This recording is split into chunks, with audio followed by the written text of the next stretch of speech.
Here's a big concern. Because we're a regional plan, we credential providers across various state lines. Does your service meet 1. Various state requirements, and if so, which states? And 2. Does your process meet NCQA standards? Okay, wow, you're right. That is a big concern. I've actually had that concern a lot myself in former positions. I worked for a PHO where we were regional PHO. We had providers that worked in Maryland, DC, and Virginia, and sometimes even West Virginia or Pennsylvania. And then I also worked for a national provider group, and they started out in DC, Maryland, and Virginia, but then they quickly branched out into Georgia, New York, and Texas. And these were always big concerns. Wherever we were branching into new areas or anything like that, we would have to be concerned about what are the regulations, are we going to meet them, what process changes do we need to make. And so we found that the best thing that we could do is work with the people that were already there in those areas. And potential clients, provider groups that we brought on and things like that. Traditionally, credentialing has been a very collaborative group of people, from the specialists in the trenches to the experts in the VP level. Everybody has always been very collaborative and working together and sharing ideas. Nobody wants to reinvent the wheel. And it's even across competition, it's always been remarkable to me that we have such a sense of helping each other. So CAQH has continued that tradition, and we make sure that we work with our client plans and our member plans. And anybody that we can find, if we have a new area that we're branching into, we want to make sure that we talk to the people who know what they're doing and are willing to help us.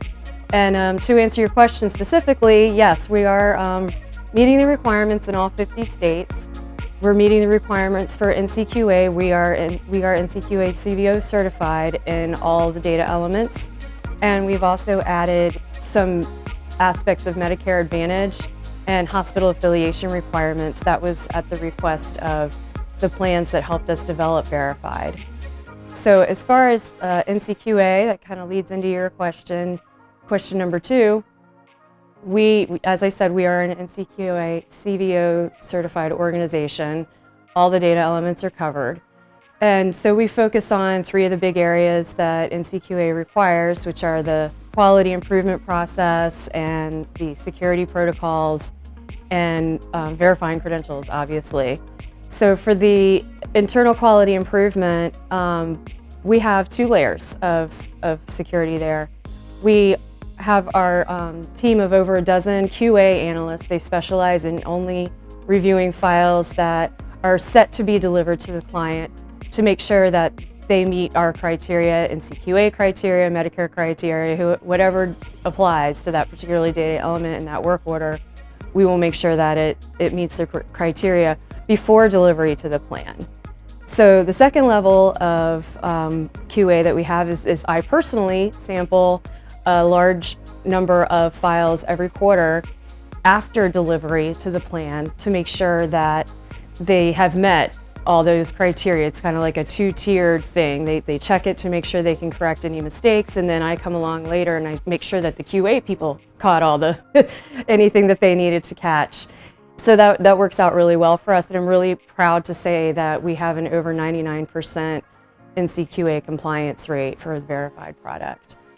As far as security, we are high trust and SOC 2 certified. We place a very high priority on that, and we are all very dedicated as an organization to meeting those protocols. And for verifying credentials, obviously we are certified, so we're doing the job right.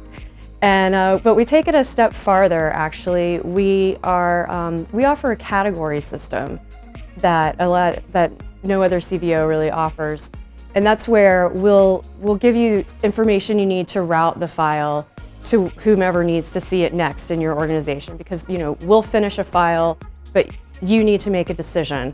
And so you may need to look at additional information or look more closely at something we've already given you in order to make that decision. So with this category system, we can tell you, this file is clean, you can send it right to the medical director who can approve it, and then boom, it's done.